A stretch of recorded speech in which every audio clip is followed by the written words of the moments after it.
Hello everyone, welcome back to my channel, Doni Undrajaya. I am a college student of Amik Dian Cipta Cendikia, majoring in Informatic Management. Today, I will interview successful people with Mr. Inenga Artawan. Enjoy for watching, don't forget like, comment, and subscribe. Where is your love?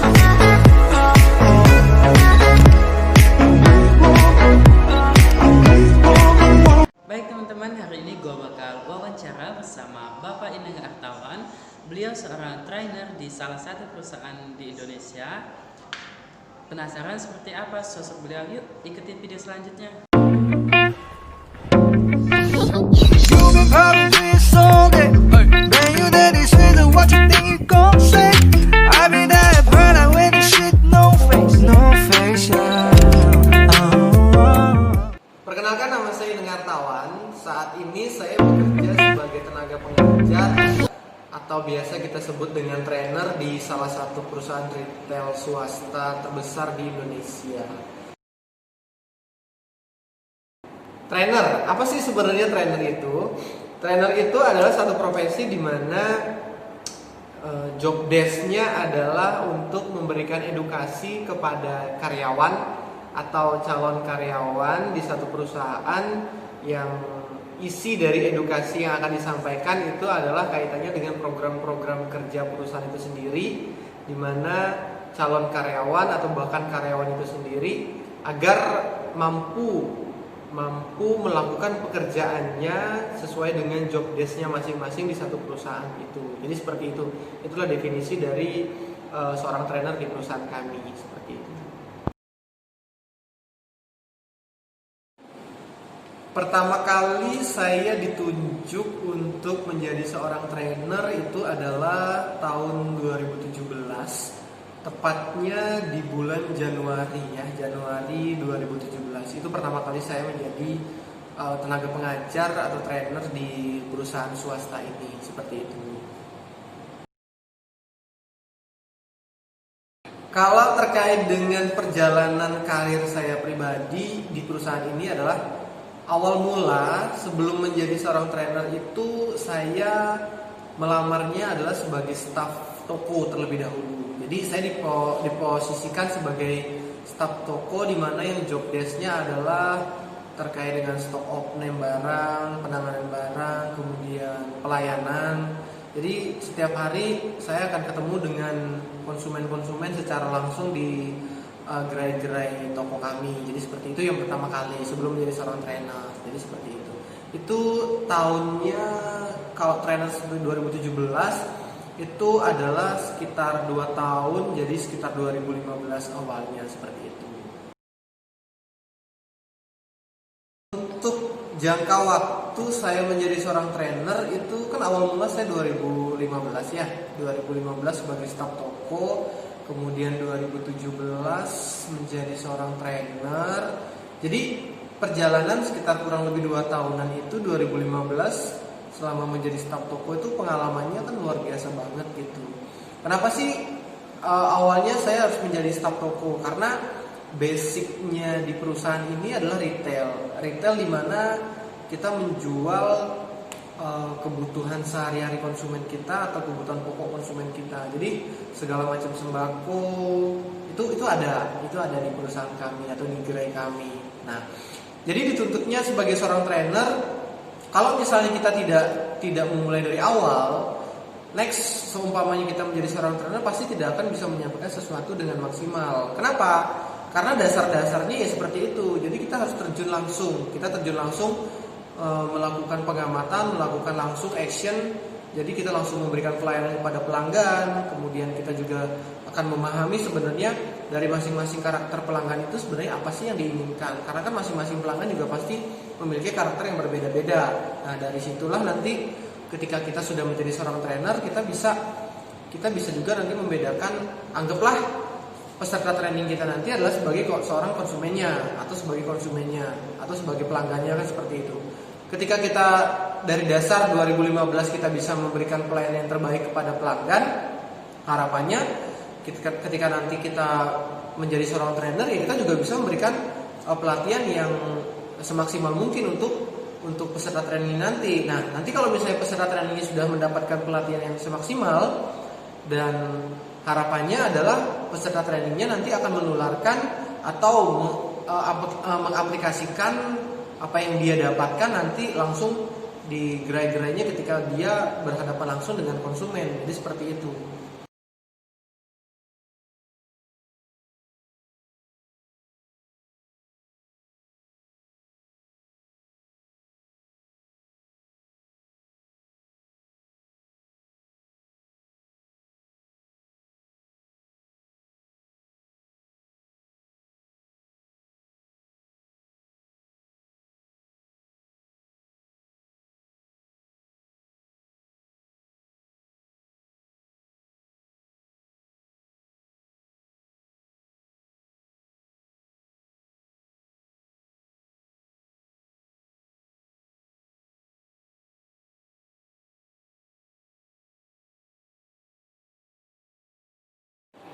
Sebagai seorang trainer atau staf pengajar di satu perusahaan retail besar ya di Indonesia, stylenya ketika kita menyampaikan materi terhadap audiens memang berbagai macam tipe. Di sini seperti contoh misal di cabang kita ini di cabang Lampung itu trainernya bukan hanya 1 atau 2, tetapi lebih dari 5 orang. Dan dari 5 orang tersebut biasanya kita memiliki gaya atau style itu masing-masing berbeda. Di situ misal ada stylenya yang serius ketika menyampaikan materi di depan audiens atau depan peserta training, kemudian ada juga yang diselingi dengan humor. Jadi seperti itu. Kalau saya pribadi saya menilai saya tergantung situasi. Artinya materi yang akan saya sampaikan ini kira-kira arahnya kemana. Kalau misalnya arahnya adalah lebih ke serius, jadi fokusnya gimana caranya peserta harus memahami apa yang kita sampaikan nanti. Seperti itu. Kemudian ada juga beberapa materi yang kaitannya dengan soft skill. Soft skill itu juga harus kita imbangi. Jadi kita sebagai trainer juga kita harus bisa menguasai audiens, bagaimana caranya membawa audiens itu agar merasakan atau masuk kepada materi yang akan kita sampaikan, dan ketika selesai kelas materi tersebut memang benar-benar bisa diterima dengan baik dan akan bisa diterapkan di bagian masing-masing ketika nanti dia berkecimpung di dunia kerja seperti itu. Terkait dengan persaingan dunia retail, memang kita ketahui bahwasanya banyak merek ya atau banyak brand terkait dengan retail di Indonesia, bahkan sudah berjamuran mulai dari UMKM, kemudian retail modern, minimarket, supermarket, itu banyak sekali. Kemudian peran kita sebagai seorang trainer agar kita juga bisa memenangkan persaingan dari berbagai macam brand tersebut adalah kita wajib memberikan sesuatu yang berbeda. Berbedanya untuk siapa? Pertama adalah kepada peserta training kita, di mana peserta training ini mereka akan langsung terjun ke store-store-nya atau ke gerai-gerainya untuk melayani pelanggan langsung. Kemudian yang perlu kita tekankan kembali kepada peserta training nanti adalah kita harus benar-benar memberikan good service atau bisa disebut dengan excellent service, di mana pelayanan inilah yang akan menjadi tolak ukur di mana sebagai pelanggan atau sebagai konsumen ketika nanti dia akan datang ke retail ini, dia akan merasa nyaman. Bukan hanya nyaman, dia juga akan merasa bagaimana caranya biar dia selalu datang, yang akan terjadi repeat order. Itu yang pertama. Kemudian yang kedua, selain dari pelayanan langsung, kita juga akan memberikan penekanan kepada peserta training kita bagaimana caranya untuk memberikan pelayanan secara tidak langsung juga. Seperti contoh, kita ambil contoh adalah untuk pelayanan langsung, mungkin adalah yang pertama, kalau misal ada pelanggan yang masuk ke dalam gerai kita memberikan sapaan, itu yang pertama. Ketika terlihat ada pelanggan-pelanggan kita yang merasa kebingungan, kita jangan segan-segan atau jangan sungkan-sungkan untuk memberikan bantuan. Jadi seperti itu. Kemudian ada juga yang pelayanan tidak langsung. Di sini dalam bentuk adalah suasana tokonya atau suasana gerainya, di mana suasana gerainya yang kita wajibkan adalah dia harus dalam keadaan bersih, kemudian sejuk, dan hal-hal seperti itulah yang akan membuat pelanggan akan betah, bahkan sering terjadinya repeat order, dan mudah-mudahan sih ini yang sudah kita lakukan, dan sampai saat ini adalah pembeda kami dengan retail-retail yang lain. Terkait dengan jam kerja kami sebagai seorang staf pengajar trainer di perusahaan ini, kami memang dalam 1 minggu ini memang kita diberikan waktu untuk istirahat yang pasti kan seperti itu ya. Kemudian dalam 1 hari kita juga kerjanya 8 sampai 9 jam, itu sudah maksimal. Kemudian dalam 1 minggu kita diberikan waktu untuk istirahat dalam arti libur.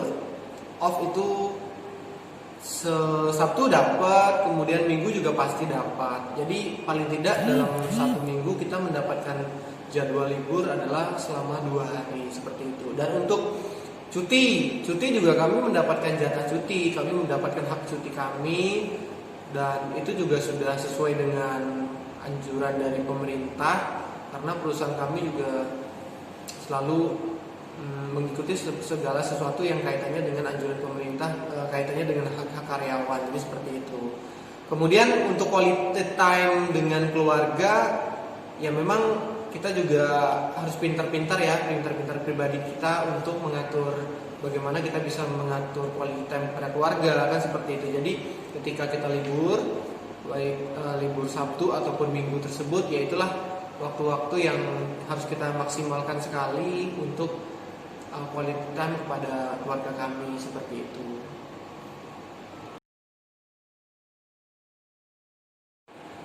Selain menjadi seorang trainer, kegiatan lain biasanya kalau kita libur gitu ya, kita libur atau mungkin ketika kita mendapatkan jadwal untuk melakukan kunjungan langsung ke gerai-gerai, itu sebenarnya banyak, job desk kami sebenarnya banyak.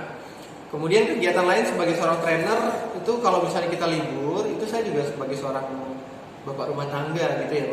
Dalam arti adalah saya sebagai seorang ayah, kemudian yang pasti juga sebagai seorang ayah artinya saya punya anak, kemudian saya juga sebagai seorang anak, kemudian saya juga kebetulan orang tua saya juga jauh tidak di daerah sini. Jadi bagaimana caranya kita menyempatkan waktu untuk mengunjungi orang tua kami di daerah lain, kan seperti itu. Kemudian biasanya kalau misalnya kami melakukan kunjungan ke daerah lain atau ke rumah orang tua, itu biasanya ya nggak jauh-jauh sih, mungkin biasanya ya ngecek perkebunan yang dimiliki oleh orang tua, seperti itu. Tapi kalau misalnya dalam waktu libur yang mepet kita tidak melakukan perjalanan jauh ke rumah orang tua, biasanya ya kegiatan-kegiatan lain ya quality time-nya bersama keluarga aja, seperti itu. Dan ada beberapa hal lagi yang biasa kita lakukan.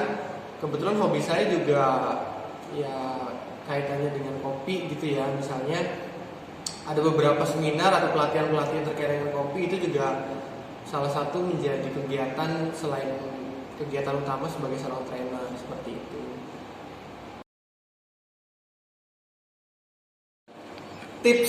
Tips menjadi seorang trainer, atau mungkin bagi teman-teman yang lain yang berminat menjadi seorang trainer, adalah sebenarnya trainer dengan guru. Kalau guru itu kan biasanya di sekolah gitu ya, kemudian di kampus-kampus biasa kita sebut dengan dosen. Itu sebenarnya sama kegiatan yang dilakukan adalah sebagai pengajar gitu. Jadi kalau misalnya teman-teman ada keinginan untuk menjadi seorang pengajar, ya kita munculkan dulu keinginan kita dari pribadi kita terlebih dahulu. Di situ adalah karena ketika kita sudah berkecimpung di dunia pengajar atau menjadi seorang pengajar, baik guru, dosen, trainer kalau di perusahaan swasta, itu benar-benar kita harus meninggalkan ego kita. Kenapa saya mengatakan seperti itu? Karena benar-benar kita berhadapan dengan orang-orang yang di situ memiliki karakter yang berbeda-beda. Satu, di sana mungkin ada yang memiliki karakter kekanak-kanakan, ada yang memiliki karakter dewasa, dan kita dituntut sebagai seorang trainer harus mampu menguasai audiens kita agar apapun yang nanti kita sampaikan tersebut itu bisa diterima dengan baik oleh audiens. Itu yang pertama. Kemudian ada lagi beberapa tips. Yang kedua atau yang berikutnya adalah ya kita yakinkan diri kita bahwa passion kita adalah sebagai seorang pengajar. Kemudian ada beberapa juga yang mengatakan saya tidak pandai untuk berbicara. Terkait dengan hal-hal seperti itu semuanya bisa dilakukan pelatihan. Jadi kita rutin-rutin melakukan pelatihan. Kita mungkin sederhananya kita bisa berbicara di depan cermin. Kemudian kita sering berbicara dengan teman-teman terdekat kita. Jadi hal-hal seperti itu sih yang bisa melatih kita nanti agar kita bisa menyampaikan sesuatu yang sesuai dengan apa yang diinginkan oleh manajemen. Nah teman-teman, itu tadi video singkat wawancara gua bersama Mr. I Nengah Artawan. Seperti yang sudah beliau jelaskan tadi, bahwa beliau adalah seorang trainer atau pengajar di salah satu perusahaan retail swasta terbesar di Indonesia. Nah, untuk teman-teman semua yang ingin menjadi trainer atau yang ingin sukses seperti beliau, harus ditekankan yang namanya proses. Karena setiap kesuksesan itu ada yang namanya proses. Untuk teman-teman semua yang sedang berproses, tetap semangat. Jangan pernah membandingkan proses kita dengan orang lain, karena setiap proses itu berbeda-beda dan mekanismenya juga beda-beda. Untuk teman-teman semua, tetap semangat, tetap kerja keras demi masa depan kita yang lebih baik lagi. Untuk teman-teman semua yang sudah menyaksikan video ini, saya ucapkan terima kasih sebanyak-banyaknya. Dan jangan lupa like, comment, and subscribe. Thank you semua, bye.